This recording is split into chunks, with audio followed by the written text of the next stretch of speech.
सभी विद्यार्थियों को राम राम। मैं हूं पीके वैद। स्वागत है हमारे यूट्यूब चैनल पे। बहुत महत्वपूर्ण वीडियो होगा और जो लोग इसके पहले की वीडियोस को नहीं देखे हैं सभी लोग देख लेंगे। जो के प्रकार, अस्थियों के प्रकार कितने हैं? 5 प्रकार की है। कितने हैं? 5। ये आप लोग जाने रहेंगे। तो पाँचों में क्या है? कपाल है, रुचक है, तारुण है, वलय है, नलय है, सुश्रुत के अनुसार। ये किसने बताया? 5 प्रकार के जो है सुश्रुत जी ने बताया है। अन्य आचार्य जो है 6 बताते हैं। अन्य आचार्य क्या बताते हैं? जो अन्य आचार्य सुश्रुत के अलावा हैं, चरक हैं और तमाम जो आचार्य हुए हैं उन्होंने 6 की संख्या में बताया है।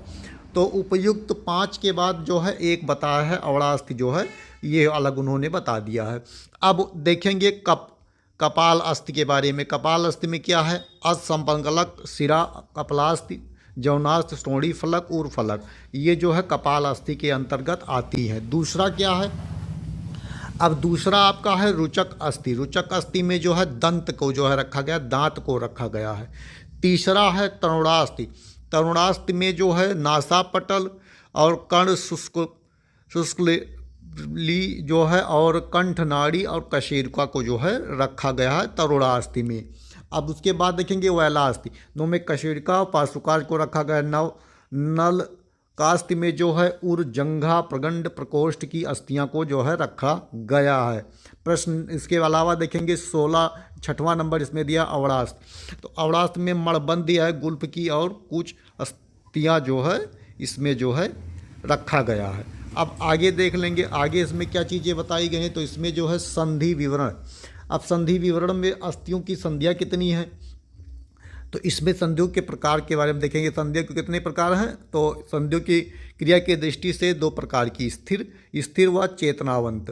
तो चेष्टावंत जो है 2 होती हैं। तो रचना की दृष्टि से 8 होती हैं, मतलब क्रिया की दृष्टि से 2 हैं, स्थिर व चेष्टावंत, और रचना की दृष्टि से 8 हैं अस्थियां जो है। अब आगे देखेंगे इसमें है कोर, उलूखल, समदुदा, प्रतर, तनुसेवनी, वायसुटंड मंडल, सांखावर्त, कोर संधि। अब पहला है इसमें क्या है? कोर संधि जो है कोर संधि है। पहला है कोर संधि। तो शाखाओं की संधियां, अंगुलियों की पर्व की संधियां, मणिबद्ध की, गुल्फ की संधियां और जानु व कपूर की संधियां जो है कोर संधियों में आती है, जो हिज जॉइंट के नाम से जाना जाता है। अब देखेंगे उलूखल संधि कौन सी होती हैं? तो उलूखल संधियों को जो है 2 प्रकार में, बहुचल और स्थिर संधि। तो कच्छा संधि व बच्छण संधि जो है इसमें 2 है रखा गया है, ये देख लीजिए। और दूसरा है स्थिर संधि। दांत व हवनास्थ की संधियों को जो है इसमें डिवाइड किया गया है, रखा गया। अब उसके बाद समदुग्धा संधि में क्या है? तो अंशकूट गुदा में त्रिकास्ति व गुदास्ति की संधियां जो है इसमें रखी गई हैं। भंग की संधियां को क्या कहा गया है? तो इसमें जो है ये है प्रतर संधि जो है ग्लाइडर ज्वाइंट या प्लेन ज्वाइंट में जो है ग्रीवा की व पिष्ट वंश की जो है कशेरुका को इसमें रखा गया। अब तनुसेवनी। तो देवनी में इसमें क्या है? शिर कपलास्थि व कट की कपलास्थियाँ जो है जघन और कुकंदर व भांग की जो है अस्थियों को रखा गया है। अव्यय स्थान में जो है अधो हवनास्थि के दोनों ओर दक्षिण व वाम शाखा अस्थियों को की संधियों को रखा गया है। अब 7वां है मंडल संधि। अब 7वें मंडल संधि में क्या दिया गया है? तो इसमें है कंठ नाड़ी, नेत्र आदि प्रत्यंग की जो है स्थित तरुणास्थ होती हैं। शाखावर्त संधि में स्रोत है, सिंगारक की संधियां हैं। स्त्रोतस कौन है? तो श्रावण करने के कारण स्त्रोतस। तो जो है स्त्रोतस कौन से हैं? तो सारी शरीर में सूक्ष्म स्थान वाली रचना जो शिरा धमनी के अतिरिक्त है वह स्त्रोतस कहे जाते हैं।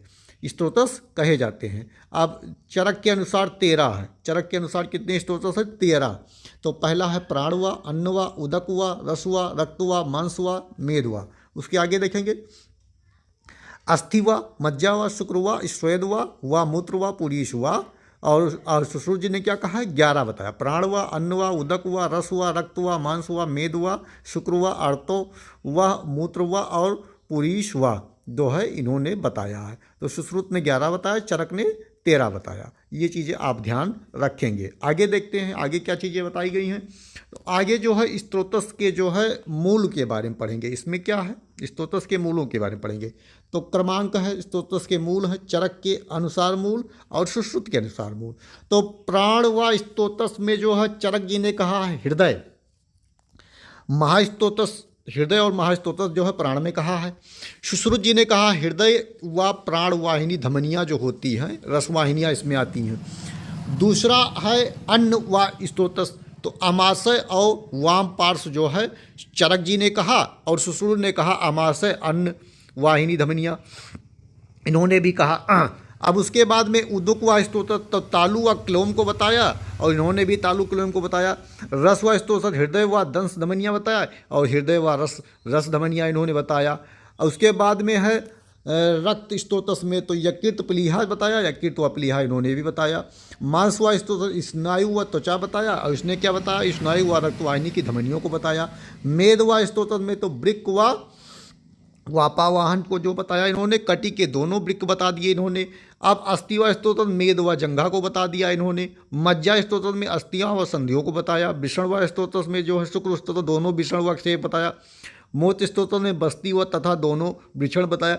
पुरीश व स्तोत्र में पक्वाशय व स्थूल गुदा को बताया। अब इसमें देखेंगे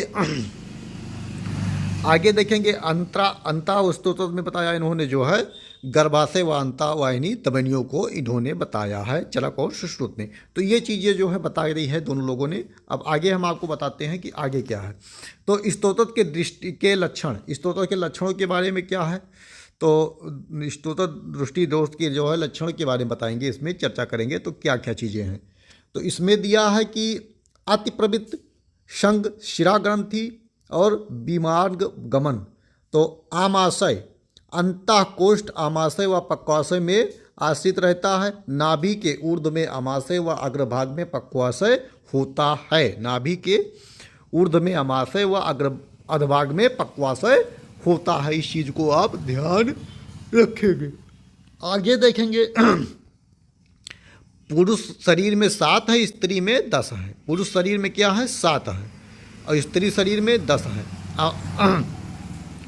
तो वाताशय, पित्ताशय, श्लेष्माशय, आमाशय, पक्वाशय, रक्ताशय, मूत्राशय, गर्भाशय व दोस्तनाशय, ये जो है इसमें होंगी।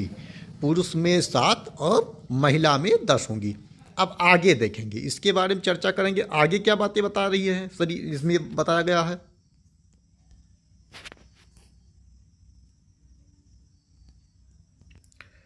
अब आगे इन्होंने बताया है, ध्यान से देखेंगे। क्रम संख्या है आशय का नाम वाताशय। तो वाताशय में है कटि है और पक्वाधान है शरीर में, और अंग प्रत्यंग में बृहत और आंत है, बृहत आंत है। पित्ताशय में है नाभि असम्मत है, ग्रहणी अग्न्याशय और ग्रहणी है। श्लेष्माशय में उस संधि और अमाशय को रखा गया है। अमाशय में है कोष्ठ नाभि के ऊपर है, पक्वाशय है। रक्ताशय में है यकृत कोष्ठ है, एक प्लीहा है। मूत्राशय में श्रोणी प्रदेश है, बस्ती है। गर्भाशय में जो है उदर और श्रोणी प्रदेश है, गर्भाशय को रखा गया। स्तनाशय में उर प्रदेश और 2 स्तनों को जो है रखा गया है। तो इसमें दिया है श्लेष्माशय उर के स्थान में, अमाशय उर स्थान के नीचे है। अग्न्याशय नाभि के ऊर्ध्व भाग शरीर में वाम भाग में है। प्लीहा जो है अग्न्याशय के ऊपर है। वाताशय जो नाभि के नीचे है, वाताशय क्या है नाभि के नीचे है। और चीज़ें इसमें देखेंगे, मलाशय नाभि के नीचे है, बस्ती नाभि के नीचे है और जीवरक्ताशय जो है उरोबुआ में है, इसे रखा गया है। अब गर्भाशय में जो क्या क्या चीज़ें बताई गई हैं, तो रोहित मत्स्य का मुख जैसा होता है, वैसे अल्प मुख तथा अत्यंत विस्तृत रक्त स्थित स्थान ऐसे ही गर्भाशय होता है। क्या होता है, ऐसे गर्भाशय होता है। रोहित मत्स्या मुखा भवंती रूपतः ता संस्थानम तथा रूपा गर्भाशय विदु पूर्व। गर्भाशय को गर्भशैया कहा जाता है, जो पित्ताशय व पक्वाशय के मध्य रहता है, यहाँ गर्भ रहता है। ये चीज़ें इन्होंने बताया। अब स्त्रियों में 8वां आशय गर्भाशय होता है, इंपॉर्टेंट है, जाने रहेंगे। अब आगे देखेंगे क्या है, आगे देखें, इसमें आगे दिया योनि के बारे में। तो यह शंख के नाभि के सदृश 3 आवर्त वाली होती है, इसके तीसरे आवर्त में गर्भाशय रहती है। अब आगे देखेंगे, इसमें दिए अप्रत्यक्ष पथ में जो है 4 पेशियों, 2 अंतर 2 बाहर की होती हैं, और गर्भाशय के मुख्य द्वार पर 3 पेशियां होती हैं। क्या होती हैं? 3 पेशियां होती हैं। आयुर्वेद के अनुसार 11 है। आयुर्वेद के अनुसार कितनी है? 11 है। पंच इंद्रियों में है नेत्र, कर्ण, नासा, जिह्वा और त्वचा है। और पंच कामेंद्रियों में है वाक, पाणी, पाद, पायु और शिश्न को रखा गया है। अब पंच महाभूतों की उत्पत्ति की चर्चा करेंगे। क्या करेंगे? उत्पत्ति की चर्चा करेंगे। क्या है? सही सही देख लेंगे सही लोग। तो इसमें दिया हुआ है, क्या दिया है? इंद्री और महाभूत और गुण। तो इंद्री में आपके आता है कर्ण। कर्ण में जो है आकाश है, गुण में है शब्द। त्वचा में जो है आकाश और वायु है, स्पर्श आएगा। नेत्र में क्या है? आकाश, वायु, अग्नि, जल, रूप देखना। रसना में क्या आएगा? तो रसना में आकाश है, वायु है, अग्नि है, जल है और रसों का ज्ञान है। नासा में है आकाश है, वायु, अग्नि, जल, ये नासा में आया है। अब आगे देखते हैं। उसके बाद में पृथ्वी को भी रखा और गंध का ज्ञान जो है नासा कराता है। ये चीज़ें इसमें है। अब आगे इसके आगे देखेंगे क्या चीज़ें आई हैं। तो इसमें नासा के बाद में वायु द्वार का कार्य क्या है? द्वारा कार्य तो इसमें जो दिया हुआ है इसको देख लेंगे ध्यान से। तो प्राण व पाद के कार्य व्यान वायु, गुदा व उपास्त के कार्य अपान वायु, जिह्वा के कार्य जो है उदान वायु, ध्वनि उत्पन्न करने का कार्य प्राण वायु है। ध्वनि उत्पन्न करने का कार्य किसका है? प्राण वायु का है। अब आगे देखेंगे आगे क्या बातें बताई जा रही। तो इसमें दिया है नेत्र। नेत्र में क्या होगा? तो पर्याय दिया हुआ है अच्छी दृष्टि, चक्षु, चतुरिंद्रिय, दृष्टिंद्रिय और दर्शनेन्द्रिय। नेत्र गोलक। नेत्र गोलक में गोल गोस्तर के आकार का 5 महाभूतों से निर्मित है। मांसल भाग पृथ्वी तत्व से है, रक्त भाग अग्नि तत्व से है, कृष्ण भाग वायु तत्व से है, श्वेत भाग जल तत्व से है, स्थित स्थान व आश्रु भाग जो है आकाश तत्व से जो है लिया गया है। तो ये चीज़ें थी। अब देखेंगे नेत्र में दोषों की स्थिति। नेत्र में क्या है? दोषों की जो है स्थिति क्या बताई गई है। तो इसमें दिया है आलोचक पित्त। आलोचक पित्त में रूप का ग्रहण करना, व्यान वायु गति या हलचल करना, प्राण वायु रूप के ज्ञान का वाहन करना, और तर्पक कप नेत्र को स्पर्श, प्रसन्न, स्वस्थ व गीला रखना। ये चीज़ें इसमें निकल के आई हैं। अब नेत्र के विभागों के बारे में चर्चा करेंगे। नेत्र के कौन कौन से विभाग हैं? तो मंडल है, संधि है, पटल है। मंडल में है पश्चमंडल, वर्तमंडल, श्वेत मंडल, कृष्ण मंडल, दृष्टि मंडल।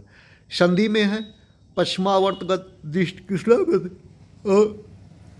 वासनेशगत, किनिकगत और श्वेत कृष्णगत अपांग। ये चीज़ें इसमें जो है निकल के आई हैं।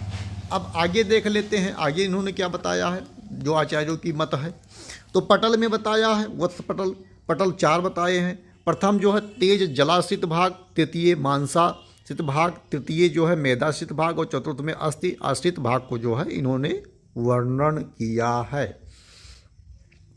नेत्र का विस्तार बता दिया। नेत्र गोलक 2 अंगुल लंबा, अंगुष्ठ के मध्य के जितना मोटा, गोलक का व्यास 2/2.5 अंगुल है। क्या है? गोलक का व्यास कितना? 2.5 अंगुल है।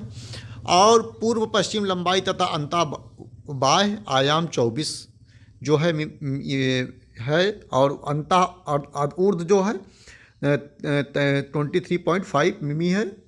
और नेत्र गोलक का 1/2 भाग और कृष्णमंडल है, इसका जो है देख लेंगे। कृष्णमंडल का 1/7 भाग दृष्टिगत मंडल है, भाग है।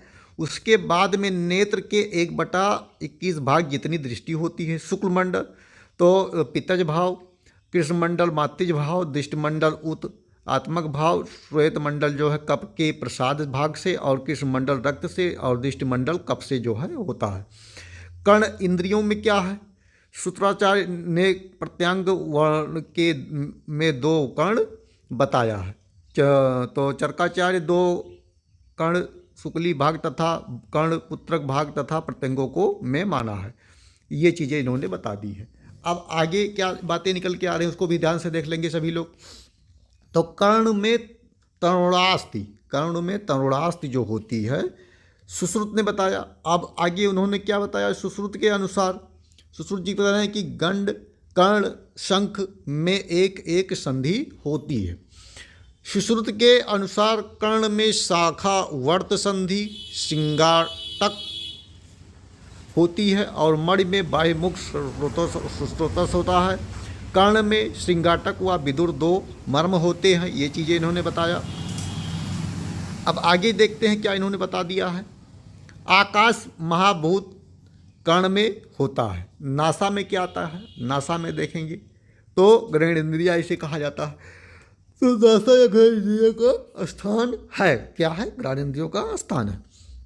नासा या सिर का द्वार है।